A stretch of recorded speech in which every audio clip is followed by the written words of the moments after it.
إن الحمد لله نحمده ونستعينه ونستغفره ونؤمن به ونتوكل عليه ونعوذ بالله من شرور أنفسنا ومن سيئات أعمالنا من يهده الله فلا مضل له ومن يضلل فلا هادي له وأشهد أن لا إله إلا الله وحده لا شريك له وأشهد أن محمدا عبده ورسوله صلى الله عليه وسلم اللهم صل على محمد وعلى آل محمد كما صليت على إبراهيم وعلى آل إبراهيم إنك حميد مجيد اللهم بارك على محمد وعلى آل محمد كما باركت على إبراهيم وعلى آل إبراهيم إنك حميد مجيد أما بعد فإن خير الحديث كتاب الله وخير الهدي هدي محمد صلى الله عليه وسلم وشر الأمور محدثاتها وكل محدثة بدعة وكل بدعة ضلالة وكل ضلالة في النار أعوذ بالله من الشيطان الرجيم بسم الله الرحمن الرحيم يا أيها الذين آمنوا اتقوا الله وقولوا قولا سديدا يصلح لكم أعمالكم ويغفر لكم ذنوبكم ومن يطع الله ورسوله فقد فاز فوزا عظيما رب اشرح لي صدري ويسر لي أمري واحلل عقدة من لساني يفقهوا قولي معزز سامعین و حاضرین، اللہ ہم سب کا خالق و مالک ہے۔ دنیا کے اندر جتنے بھی تاریخی کلمات ہیں، کبریائی اور بڑائی کے جملے ہیں، ان سب کا حقیقی مستحق اللہ تعالی ہے۔ درود و سلام ہوں ہمارے حقیقی پیر و مرشد، محسن و مربی، پیشوا مقتدی، سید الاولین والآخرین جناب محمد رسول اللہ صلی اللہ علیہ وآلہ وسلم کی ذات اقدس پر۔ سورۃ البقرہ کی ابتدائی 5 آیات کے اندر اللہ تعالیٰ نے مومنین کا تذکرہ کیا ہے اور مومنین کی صفات بیان کی ہیں جو کہ تعداد میں 5 ہیں۔ اس کے بعد 6ویں اور 7ویں آیت کے اندر اللہ تعالیٰ کفار کا تذکرہ کرتے ہیں۔ پھر 2 آیات کے بعد 8 نمبر سے اللہ تعالیٰ منافقین کا تذکرہ کر رہے ہیں۔ گویا کہ جو ہم نے ابتدا میں بتایا تھا کہ سورت کے آغاز ہی سے سب سے پہلے مومنین، پھر اس کے بعد کافر اور اس کے بعد پھر منافقین کا اللہ تعالیٰ نے تذکرہ کیا ہے۔ اور یہ تینوں گروہ کی تب پیدا ہوئے جب نبی علیہ السلام ہجرت کر کے ابتدا میں ہی مدینہ میں موجود تھے۔ اعوذ باللہ من الشیطان الرجیم ان الذین کفروا سواء علیہم اانذرتهم ام لم تنذرهم لا یؤمنون۔ اللہ فرماتے ہیں کہ وہ لوگ جنہوں نے کفر کیا ہے ان پر برابر ہے کہ آپ انہیں ڈرائیں یا نہ ڈرائیں، یہ ایمان نہیں لائیں گے۔ اس سے مراد تمام کافر نہیں ہے، ہر طرح کا کافر اس سے مراد نہیں ہے۔ ویسے تو نبی علیہ الصلوۃ والسلام کی بعثت سے لے کر آج تک بہت سے کافر ایسے ہیں جو مسلمان ہوئے اور وہ ہو بھی رہے ہیں اور ہوتے رہیں گے انشاءاللہ۔ اس سے مراد وہ کافر ہیں کہ جو حق بات جان لینے کے بعد بھی اپنی ہٹ کرنے کو نہیں چھوڑتے، جیسے ابو جہل تھا، ابو لہب تھا، عتبہ تھا، شیبہ تھا۔ یہ سارے وہ لوگ تھے جو نبی علیہ الصلوۃ والسلام کی صداقت اور آپ کی نبوت کے معترف تھے، یعنی کہ جانتے تھے اور مانتے بھی تھے، اور چھپ چھپ کر آپ کو قرآن مجید بھی سنا کرتے تھے، وہ تصدیق کیا کرتے تھے کہ یہ محمد صلی اللہ علیہ وسلم یہ جو ہے وہ سچی بات کرتا ہے۔ لیکن ہماری جو سرداری ہے، روب دبدبہ ہے، ہمارا جو دوسروں کے اوپر تعارف ہے، اس میں کمی ہو جائے کہ وہ کہیں گے بھائی اپنے بھتیجے پر، ایک یتیم پر یہ لوگ اس کے پیچھے چل پڑے، اس کی بیعت کر لی ہے، تو یہ ہماری شان شیار نہیں۔ اس وجہ سے ان کے دل پر جو اللہ نے مہر لگائی تھی نا، اور اس کے اندر ان کے دل کے اندر اور ان کے دماغ کے اندر ان کے اپنے نفس میں جو حق کی استعداد ختم ہو گئی تھی قبول کرنے کی، اس وجہ سے اللہ تعالیٰ اپنے پیغمبر کو کہہ رہے ہیں کہ یہ لوگ جو ہٹ کر بھی دکھاتے ہیں حق جان لینے کے باوجود بھی اس چیز کو نہیں مانتے، اگر آپ ان کو ڈرائیں، مثال یہ کہ دعوت دیں، اللہ کا تعارف بتائیں، قیامت کے دن کا بتائیں، جہنم کے عذاب سے ڈرائیں، یہ ہوتا ہے ڈرانا، یعنی کہ تبلیغ کریں یا نہ کریں برابر ہے، تو یہ ایمان لے کر نہیں آنے والا۔ اور دوسری بات یہ ہے کہ اس سے جو مراد یہ بھی ہے کہ الذین کفروا، وہ لوگ جنہوں نے کفر کیا، کس چیز کا؟ پچھلی جو 5 چیزیں گزری، یعنی کہ غیر پر ایمان کا، نماز کی ادائیگی نہ کرنے کا کفر کیا کہ وہ نہیں کرتے، اور اس کے بعد جو اللہ نے دیا اس پر خرچ کرنے کا، پھر آسمانی کتابوں پر ایمان کا، اور اس کے بعد آخرت کے دن پر ایمان کا۔ یہ 5 وہ چیزیں،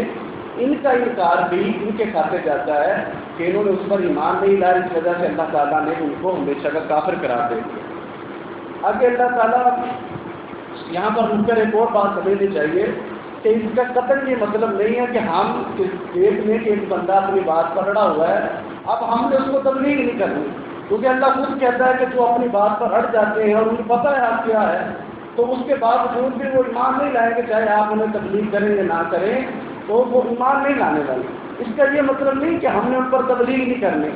یا اس کو کہنا نہیں ہے کہ یہ حق ہے یہ سچ ہے، ہمارا کام ہے تبلیغ کرنا۔ ویسے تو اللہ تعالیٰ سورہ یونس میں فرماتے ہیں کہ جن پر اللہ تعالیٰ کا کلمہ سچ ہو چکا ہے وہ ایمان نہیں لائیں گے، آپ انہیں جتنے مرضی معجزے دکھاتے رہیں، یہاں تک کہ وہ یرب العذاب العلیم، یہاں تک کہ وہ دردناک عذاب کو نہ دیکھ لیں، وہ کسی بات کو نہیں مانیں گے۔ ہمارا فرض ہے کہ ہم تبلیغ کریں اور کرتے رہیں، اس کا ہمیں ثواب ملے گا۔ اللہ تعالیٰ قرآن مجید میں فرماتے ہیں کہ فَإِنَّمَا عَلَيْكَ الْبَلَاغُ وَعَلَيْنَا الْحِسَابُ، آپ پر صرف ہماری بات پہنچا دینا ہے، وہ مانے یا نہ مانے، اور ہم پر ہے کہ ہم اس سے حساب لیں، اس کی زندگی کا، اس پر پہنچی ہوئی بات کا، اور اس پر عمل نہ کرنے کے یا کرنے کا، اس کی جزا اور سزا کا فیصلہ ہم کریں گے، آپ نے اپنی بات پہنچاتے رہنا۔ اس کے بعد اللہ تعالیٰ بیان فرماتے ہیں کہ ختم اللہ علی قلوبہم وعلی سمعہم وعلی ابصارہم غشاوہ ولہم عذاب عظیم، کہ اللہ تعالیٰ نے انہی لوگوں کے دلوں پر مہر لگا دی ہے۔ ختم اللہ علی قلوبہم وعلی سمعہم، ان کے کانوں پر بھی مہر، وعلی ابصارہم غشاوہ،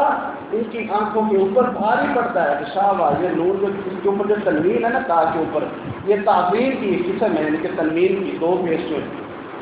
بھاری پڑتا ہے، اس کا مطلب ہے کہ بھاری پڑتا ہے، ان کی آنکھوں میں پڑ چکا ہے، اور ان کے لیے ایک بہت ہی بڑا عذاب اللہ تعالیٰ نے تیار کیا، وَلَهُمْ عَذَابٌ عَظِيمٌ۔ دل پر مہر لگنے سے مراد یہ ہے، ابن جریر طبری اپنی مشہور تفسیر طبری کے اندر لکھتے ہیں، وہ بیان کرتے ہیں کہ عامش نے ہمیں بیان کیا ہے، بہت بڑے محدث ہیں عامش، وہ بیان کرتے ہیں کہ مجاہد رحمہ اللہ جو مشہور صحابی اور مفسر ہیں، اور عبداللہ بن عباس رضی اللہ عنہ کے شاگرد خاص ہیں تفسیر کے اندر اور حدیث کے اندر بھی، وہ بیان کرتے ہیں کہ مجاہد نے ہمیں بتایا رحمہ اللہ کہ دل ایک ہتھیلی کمانی ہے، اپنی ہتھیلی باہر نکالی، اور فرمایا کہ جب بندہ کوئی گناہ کرتا ہے نا تو یہ ہتھیلی جو ہے نا وہ دل سپڑنا شروع ہو جاتا ہے، اور ساتھ انہوں نے اپنی چھوٹی انگلی بند کر لی، کہا پھر بندہ گناہ کرتا ہے، پھر ایسے سکڑ جاتا ہے، پھر ایسے سکڑ جاتا ہے، سکڑتا رہتا ہے، اور اس کے بعد جب مکمل سکڑ جاتا ہے پھر اس کے اوپر مہر لگ جاتی ہے، اس سے مراد یہ مہر ہے۔ اور امام قرطبی رحمہ اللہ، یہ بھی تفسیر ہے، بہت بڑی تفسیر ہے قرطبی کے نام سے، اس کے اندر وہ لکھتے ہیں کہ اللہ تعالیٰ نے جو کافروں کے دلوں پر مہر لگائی ہے نا، وہ ان کے اپنے کفر کی وجہ سے لگائی ہے۔ قرآن مجید کے ساتھ وہ آیت کوٹ کرتے ہیں، ان کے لکھتے ہیں، تو اس کے بعد وہ حدیث ذکر کرتے ہیں کہ نبی علیہ الصلوۃ والسلام نے فرمایا کہ مومن کا دل پلٹتا رہتا ہے، تو ہمیشہ اللہ تعالیٰ سے دعا کرنی چاہیے، یا مقلب القلوب، اے دلوں کو پھیرنے والے، ثبت قلبی علی دینک، میرے دل کو اپنے دین پر ہی ثابت قدم رکھ۔ یہ نبی علیہ الصلوۃ والسلام کی دعا کیا کرتے تھے، اور ہمیں بھی یہ دعا کرنی چاہیے۔ اور ساتھ ہی حذیفہ بن یمان رضی اللہ عنہ کی وہ روایت ذکر کرتے ہیں امام قرطبی کہ رسول اللہ صلی اللہ علیہ وسلم نے فرمایا کہ جو فتنے ہیں نا وہ ایسے دل پر وارد ہوتے ہیں جیسے چٹائی کے دل کے آپس میں ملے ہوتے ہیں، ایک کے ساتھ دوسرا، دوسرے کا تیسرا، تیسرے کے ساتھ چوتھا، اور جب بندہ کسی بھی فطرے کو قبول کرتا ہے تو اس کے دل کے اوپر ایک کیا آ جاتا ہے؟ داغ آ جاتا ہے۔ اگر وہ اس دل پر فطرے کو قبول نہیں کرتا، چھوڑ دیتا ہے، باز آ جاتا ہے اس سے، تو اس کے دل پر ایک سفید نقطہ آ جاتا ہے۔ اور اگر وہ چھوڑتا جاتا ہے تو وہ دل ہمیشہ کے لیے سفید ہو جاتا ہے۔ اس کے اندر اللہ تعالیٰ اپنا جو نیکی کا اور اس کے بعد اپنی جو ہدایت کا اللہ تعالیٰ اس دل کے اندر نور ڈال دیتے ہیں۔ اور جو بندہ گناہ کرتا رہتا ہے اس فتنوں کو لیتا رہتا ہے حتیٰ کہ وہ دل پورا سیاہ ہو جاتا ہے، اور پھر آخر میں فرماتے ہیں رسول اللہ صلی اللہ علیہ وسلم کہ پھر اس کے بعد اس دل کو نیکی اور برائی محسوس نہیں ہوتی، نہ اسے نیکی لگتی ہے نہ برائی لگتی ہے، وہ بالکل پورا ہو جاتا ہے۔ جسے کہتے ہیں کہ یار اس بندے کے اندر ضمیر نہیں ہے، گناہ اور ثواب کے معاملے میں نہ وہ رمضان دیکھے گا، پھر نہ پھر وہ نیک راتیں دیکھے گا، نہ وہ مقدس دنوں کو دیکھے گا، نہ مقدس مہینوں کو دیکھے گا، نہ وہ رشتوں کی تقدس کو دیکھے گا، نہ بڑے اور چھوٹے کی تمیز رکھے گا۔ رسول اللہ صلی اللہ علیہ وسلم نے فرمایا کہ جب آپ کے اندر حیا ختم ہو جائے تو پھر بندہ جو چاہے مرضی کر لے، اس کے بعد پھر اس سے کیا پوچھا جائے؟